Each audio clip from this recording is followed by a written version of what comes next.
What's up, everybody? Welcome to a monster episode of the Throw Show. We have huge openers in the discus throw for the outdoor season. Insane news from the Indoor World Championships.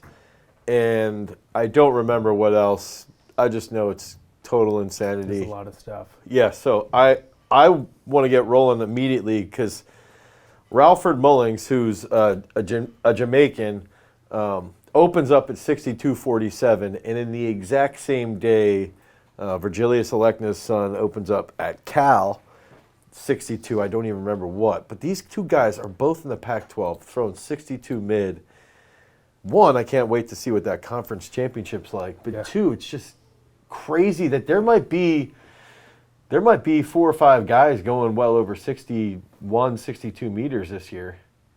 I like his technique, too. Nice, solid, easy, simple movement, and just smacks that.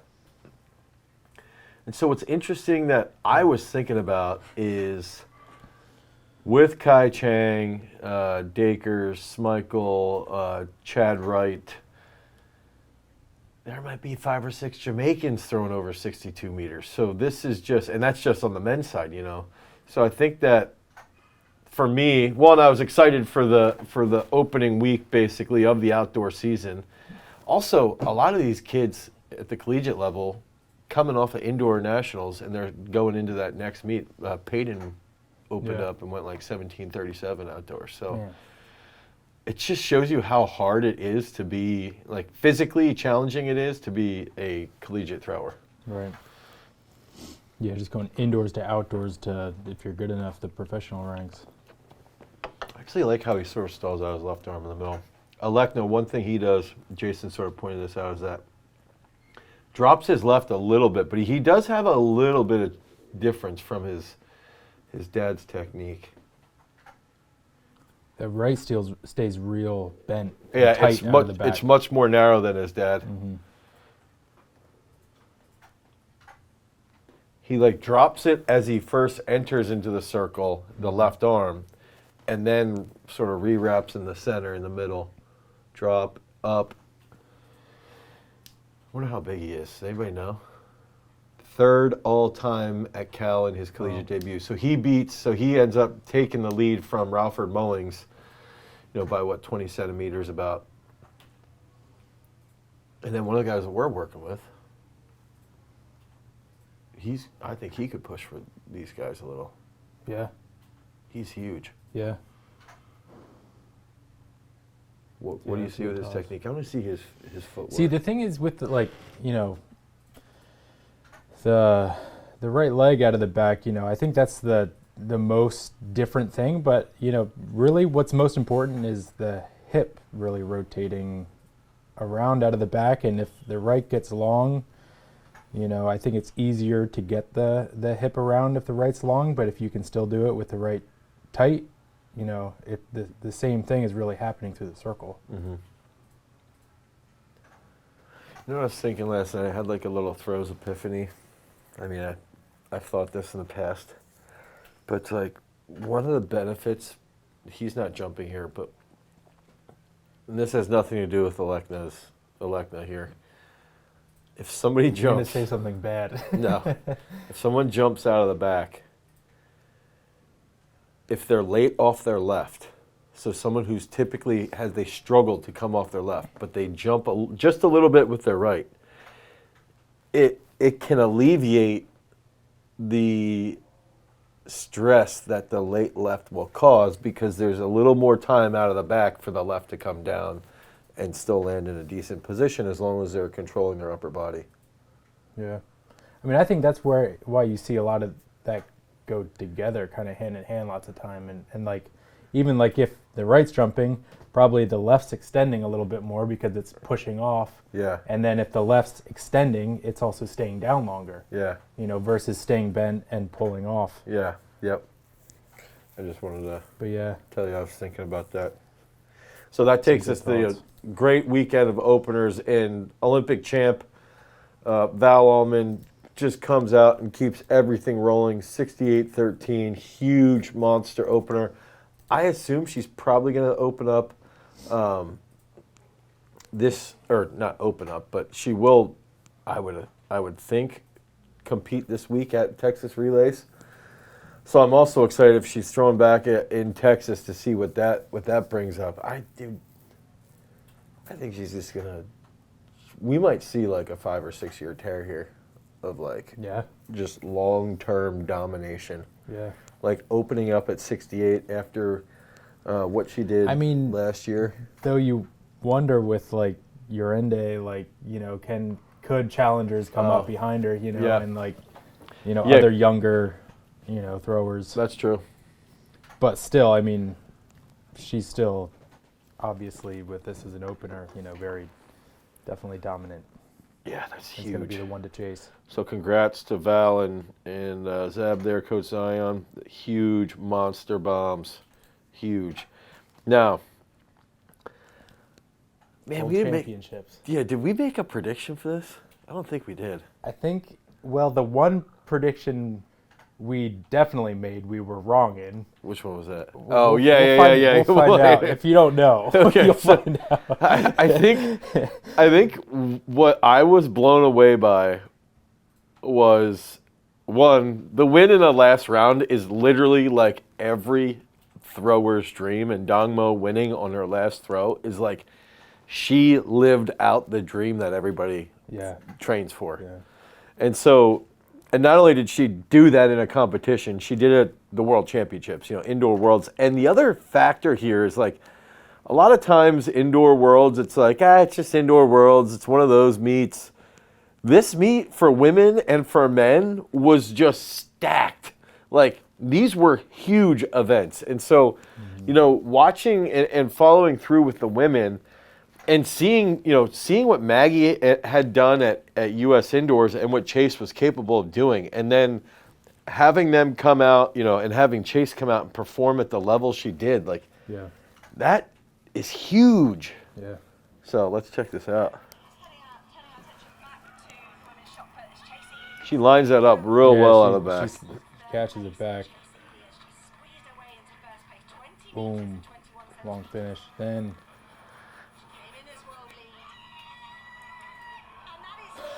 Huge. And you can see it's brilliant. 20 meters, 43 for Auriol Dongmo. Look what that means to the Portuguese lady. 20:43. So two women, well over 20, just gaming up so well, both of them. And then third, what was third? I think 1970, I think.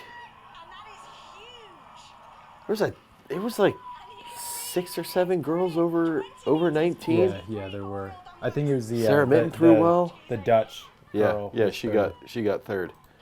So just a really, really great competition, dude. Her finish on that, I feel like she's more patient at the front, staying on the left, and her right shoulder just keeps working. This is a. I mean, obviously it's far, but like just technically, I think this is a good technical model throw for sure right here. Yeah. Dongmo, I love her glide, and it's like that slight delayed. It's like a slight reverse, you know? She just freaking destroys that finish. I wanna call out that I analyzed Dongmo's throw last year, and I remember talking about how much potential she had. I mean, we all pretty much knew that. Yeah, that intensity. Yeah, just ready to smash the throw. Yeah. Right. And you can see it's brilliant. 20 meters, 43 for Auriol Dongmo. Look what that means. Jason, That's awesome. didn't Dongmo have a child like last year? I mean, we can cut this part out, but I think she did. 20 meters and 21 centimeters. Yeah. I mean, man, I feel like, and what's crazy is that, like, you know, last year there were 2 other Americans who went over 20 meters. Yeah. You know, and it's like what's it gonna look like outdoors this year? It might make 20 meters. It might be 20 meters to make a final. Right. You like Ravens. You know, Ravens at home watching this, like, okay, I see. Right. And then Jess Ramsey. You know, dude. There's so many people that could come out and just hit like. It's going to be crazy. I have an answer for you. She's 31, and she had a son back in 2018. Okay. Yeah, so I thought, And she's Cameroon. yeah, she had, yeah. I had thought she did have a child, so she had a son in 2018. So that's the other thing is that That's insane. she's been dealing with, like, she switched countries to Portugal, and she's raising a child while training through and smashing that monster bomb. Yeah. Left shoulder. She's so balanced and level through the middle and then just kills it. And she only really blew up in the last 2 years. So what's something? There's a lot of gliders out there, especially in high school. What's something a glider can take from I think one, this throw? I would pay attention to what she does. There's two things here. How quick her right foot gets to the middle. It barely comes off the ground. It's boom. And she always does, watch her left foot, watch where her left foot lands and where her right foot goes to. Like this is something that if you watch our technical analysis that we post, that I post. You post them, all of them. Not all of them. But it's especially with the glide, the left leg has to get to the center of the toe board, and then the reverse will either go, the right foot will either replace the left, like the left big toe, or slightly to the right. And that's actually with her finish is like ideal. She opens that left arm and that right shoulder's higher, and she chases it like a little bit to right sector. Gliders, in my opinion, should almost always, in a well-executed throw, be throwing a little bit to right sector. Whereas spinners, I think it's going to be a little different, obviously.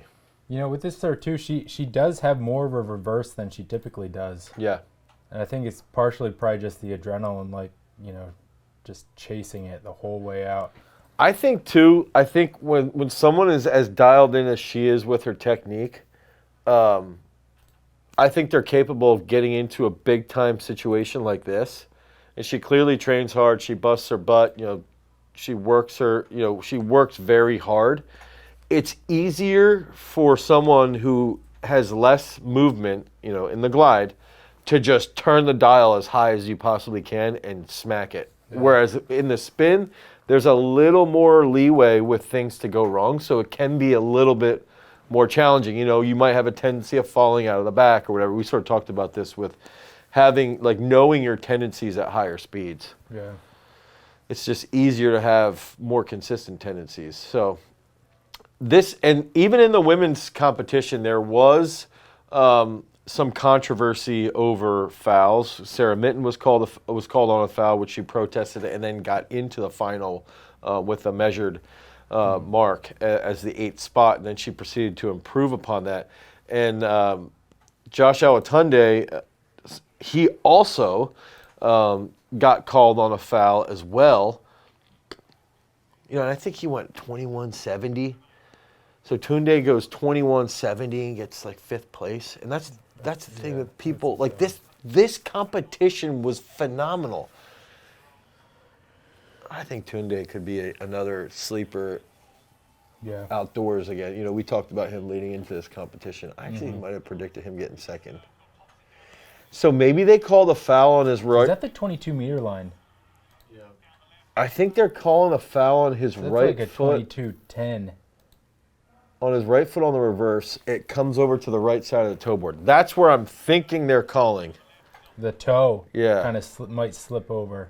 Whether it dude, actually, where you just stopped that, he really is in a solid balanced position.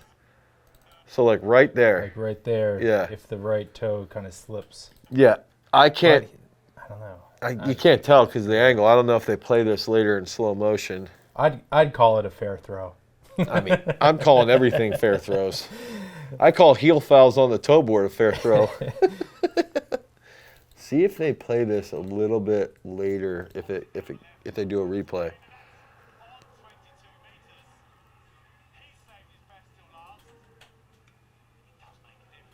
And then they didn't mark it. Then they went away from the mark.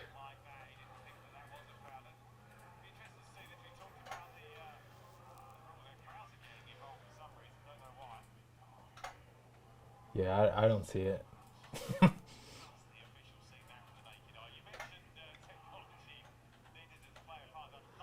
And then they lost the mark. That's the problem. That's really a failure of the official, I think. And again, this is something that I discussed before. I forget if I brought it up on the podcast, but you could have 3 iPads and someone running them with Bluetooth clickers, and instead we have the stop board. Let's see if they're going to play that maybe. Instead, they have this ridiculous technology that they don't even use effectively. See if, yeah, they're going to play it a little bit. Okay, so right here, see, like, why there's no camera on the other side? Really? Yes, you can touch the rim. You can touch the rim out of the back. I think the only thing that they're going to call is that right foot on the other side. Is that what they're calling out of the back, though? You're allowed to get on top of the ring. Yeah, he's not there out of the back. And this announcer's wrong. I think they're calling the right foot right there. Right. That guy. See if you go a little deeper. See if there's any other. No, doesn't look like it.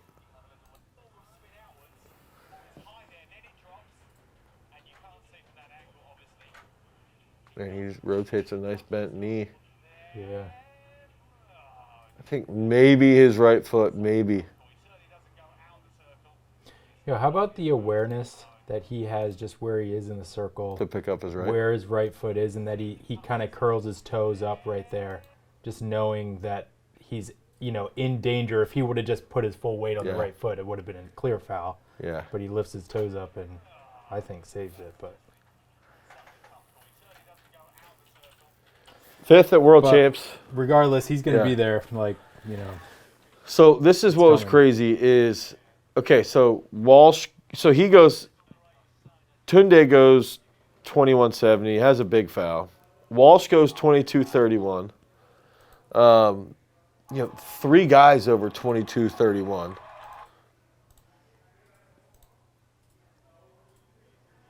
And so here we have Walsh. And he looks really good. Like, yeah. good positions that he hits. He hits that. Man, that's big.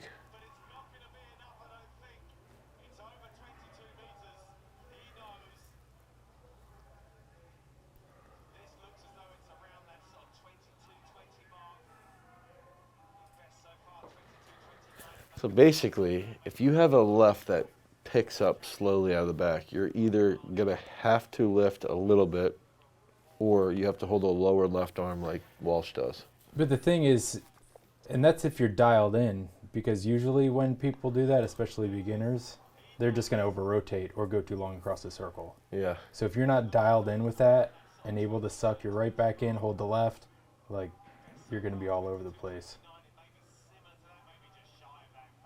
That's a huge throw. What a freaking competition. So Yeah. this entire, and then on top of this meet, if you think about the guys that have gone 22 or over 2150 with Ponzio, Zane Weir, Phillip, Haratic. Yeah. Okay, so that takes us to Zane Weir. Oh, this is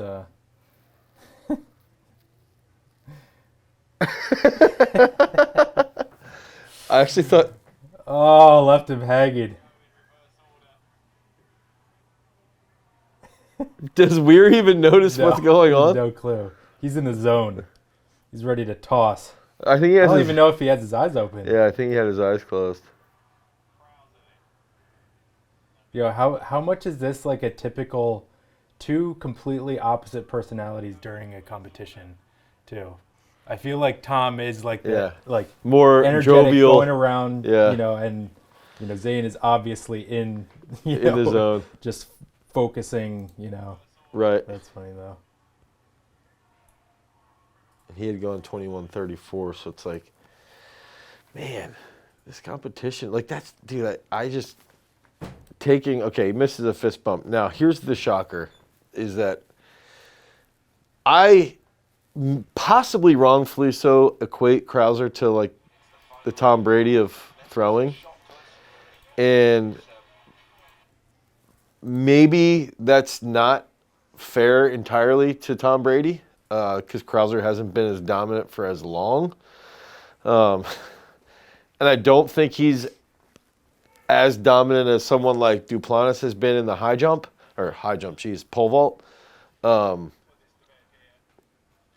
Even with that said, I thought 2270 was going to be like a shoo-in, and I just didn't think Romani could do it. I know, like, yeah. So it's like, Favors had said, he's like, dude, he's beatable. He's human. He's beatable. And it's like, yeah, you're right, he is. And this shows it. Now, the interesting part is going to be what happens. So that was the first round, 22-44. The interesting part's going to be like, what happens outdoors? Does he go 23-50? Like, that might happen. Right. Or... Well, yeah, I mean that's the thing. Like, when was the last time he was in a position like this? Probably wasn't 2019. 2019, and he gamed up in that throw and just got, through 2090. Yeah, and then got beat by a centimeter. So it's like here he's not often in this situation where he's behind and has to chase. Right. So I feel like that's it's almost like it's just I think it's a huge accomplishment for Darlan Romani. It's a massive upset. Romani is a phenomenal shot putter. He's thrown 65, I think, is his best, or 2261. He's never medaled at a world championship or at an Olympics. And to see him come out and not only win the indoor world title, but then also beat Crouser, beat Walsh, and these guys were throwing well. I know Crouser didn't throw, 2280, but he still beat a 2244, and then he beat a 2229, and then a 2150 or whatever, 2183, 2170, and then even Zane Weir 2167. So he had 6 guys over 2167 that he ends up beating. And I think that's where it's like, dude, that's a huge accomplishment for Darlan Romani and a major upset. And it's going to be interesting to see how they keep everything rolling heading into the outdoor season.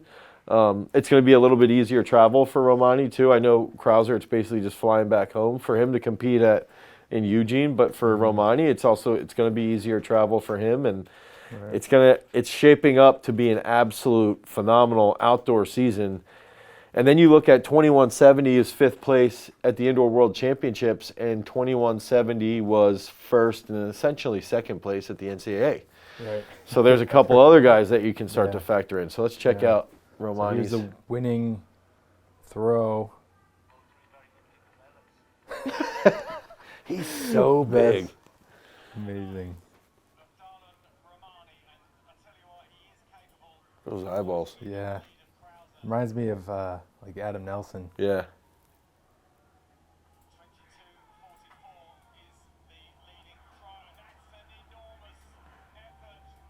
Man, he is so big. I think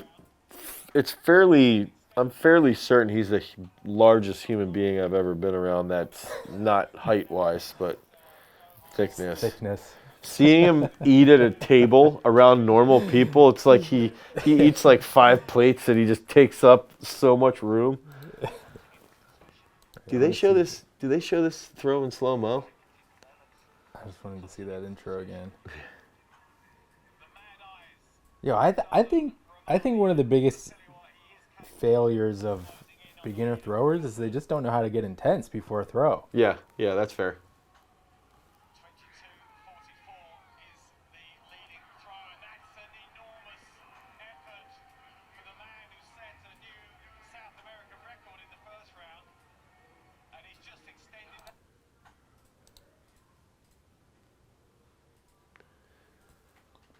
I'm glad we have an actual full view of the throw. I wasn't sure if that was some videos I'd seen before, it was zoomed in, but Sits into his left. Right rotates.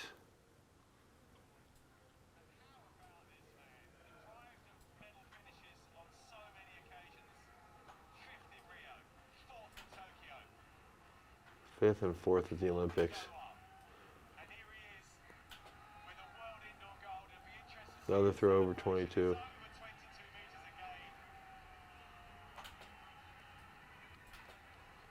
Yeah, go back to where you just were, where you could see the finish from the back.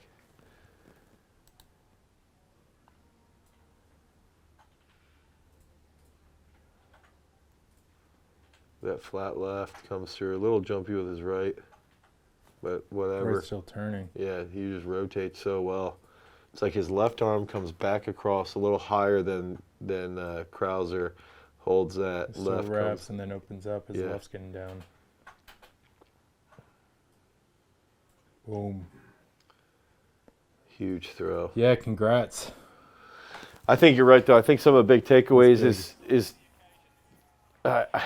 I know this is a totally different sport, but this weekend was the NCAA championships for wrestling, and some of the big things that I think that I repeatedly learned from watching a sport like wrestling and this is that anyone can win, anybody. And it's like you watch wrestling, NCAAs, a lot of upsets. You watch, this. I think high school kids go into meets and they're like, oh, well, I know I'm going to get beat by X, Y, or Z. And then they lack that intensity and they're not as focused or whatever. And so I think that's like something that people could keep in mind is that, anyone can win. Anybody can upset the best in the world. And you've just got to be dialed in with your intensity, with those mad eyes, and dialed in with your technique, and everything can come together for a huge result. Yeah. So congrats to Darlan Romani, congrats to Chase Ealey and to Auriol Dongmo, but also to Walsh and Crouser as well for performing as well as they did. And it's going to be exciting to watch the rest of the season. Peace.